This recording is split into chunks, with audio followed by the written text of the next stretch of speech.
മനുഷ്യരുടെ ഉത്ഭവം എവിടെ നിന്നാണ് എന്ന് വിവരിക്കുന്ന സ്റ്റോറി നിങ്ങൾ കണ്ടതാണ്. കാണാത്തവർക്കായി അതിന്റെ ലിങ്ക് എൻഡ് കാർഡ് ആയി കൊടുക്കുന്നതായിരിക്കും. നമ്മൾ എല്ലാവരും ഒരു എനർജിയാണെന്ന് ഞാൻ പറഞ്ഞില്ല. ആ എനർജിയുടെ ഉത്ഭവം മാത്രമേ നമ്മൾ ഇതുവരെ എൻ്റെ വീഡിയോകളിൽ കൂടെ നിങ്ങൾ കണ്ടിട്ടുള്ളൂ. ഇനി നമ്മുടെ എനർജി സേവ് ചെയ്ത് വയ്ക്കാനുള്ള ശരീരം എങ്ങനെ രൂപാന്തരപ്പെടുന്നുവെന്ന് ഡീറ്റെയിൽ ആയി മനസ്സിലാക്കാം. നമ്മുടെ മെയിൻ സോഴ്സായ ഗോഡിൽ നിന്ന് എനർജി പുറത്തേക്ക് വന്ന് ഒരു പോസിറ്റീവ് ആൻഡ് നെഗറ്റീവ് എനർജി ഉണ്ടാക്കുന്നു. പോസിറ്റീവ് എനർജിയെ ആണായും നെഗറ്റീവ് എനർജിയെ പെണ്ണായും നമുക്ക് കരുതാം. റീപ്രൊഡക്റ്റീവ് ഓർഗൻസ് വച്ചാണ് ഇവിടെ പോസിറ്റീവ് നെഗറ്റീവായി വേർതിരിച്ചിരിക്കുന്നത്. ഇവിടെ എനർജിയുടെ വേറെ ഫോമുകളാണ് നമ്മൾ കാണുന്ന മറ്റുള്ള എല്ലാ ജീവജാലങ്ങളും. ഇപ്പോൾ നമ്മൾ മനുഷ്യരിൽ ആൺ പെൺ എടുത്താൽ പെൺ എനർജിയിൽ നിന്ന് പുറപ്പെടുന്ന ഓവം എന്ന സെല്ലും ആണുങ്ങളിൽ നിന്ന് വരുന്ന സ്പേം എന്ന സെല്ലും കൂടി ചേർന്ന് പുതിയൊരു ഫീറ്റസ് ഉണ്ടാകുന്നു. അത് രൂപാന്തരം പ്രാപിച്ച് 10 മാസത്തെ ഇടവേളയിൽ പൂർണ്ണമായുള്ള ശരീരമായി രൂപാന്തരപ്പെടുന്നു. ഇതിനിടയിൽ ഗോഡ് ആ ഫീറ്റസിലേക്ക് എനർജി അയക്കുന്നു. അപ്പോൾ ആ ഫീറ്റസിന് ജീവൻ വയ്ക്കുന്നു.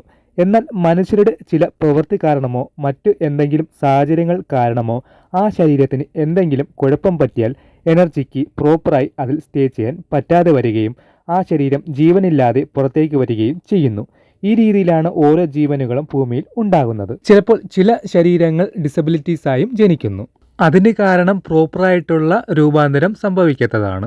സ്പേം എന്നത് ഒരു കീയാണ്. ഒരുപാട് കീകൾ ഓവം എന്ന സെല്ലിനെ തേടി പോകുന്നു. അങ്ങനെ ശരിയായ കീ ഓവത്തിന് അകത്തേക്ക് കയറി പുതിയ ശരീരം രൂപാന്തരപ്പെടുന്നു. ആൺ പോസിറ്റീവ് എനർജിയും പെൺ നെഗറ്റീവ് എനർജിയുമാണെന്ന് ഞാൻ പറഞ്ഞല്ലോ. അതിന് കാരണം ഗോഡിൽ നിന്ന് ഡയറക്റ്റായി വന്നിട്ടുള്ള എനർജിയാണ് ആൺ എനർജി. ആ ആണിൽ നിന്ന് ദൈവം വേർതിരിച്ചെടുത്തതാണ് പെൺ എനർജി. അങ്ങനെ ആൺ പെൺ എന്ന ഈ രണ്ട് എനർജിയും കൂടി ചേർന്ന് പുതിയ പുതിയ തലമുറകൾ ഉണ്ടാകാൻ തുടങ്ങി. അതായത് ആണും പെണ്ണുമായ ശരീരങ്ങൾ രൂപാന്തരപ്പെട്ടു. അങ്ങനെ ഇന്ന് കാണുന്ന വംശപരമ്പരകളെല്ലാം ഉണ്ടായി. ഇങ്ങനെ രൂപാന്തരപ്പെടുന്ന ശരീരത്തിനെല്ലാം ദൈവം എനർജി കൊടുത്തുകൊണ്ടേ ഇരിക്കുന്നു. ഇന്നും ആ പ്രവൃത്തി നടന്നു വരുന്നു. ഇതാണ് മനുഷ്യന്റെ അടയാളം. ഈ രീതിയിലാണ് മനുഷ്യർ പോലുള്ള എല്ലാ ജീവികളും ഉണ്ടായത്. ഇത് എന്റെ ചിന്തകളിൽ തോന്നിയ ചെറിയൊരു സ്റ്റോറിയാണ്. ഓരോ എനർജികളും ഡിഫറൻറ്റ് ചിന്താഗതി ആയത് കാരണം നിങ്ങളുടെ അഭിപ്രായങ്ങൾ കമൻ്റായി അറിയിക്കുക. വീഡിയോ ഇഷ്ടപ്പെട്ടാൽ ലൈക്കും ഷെയറും ചെയ്യാൻ മറക്കരുത്.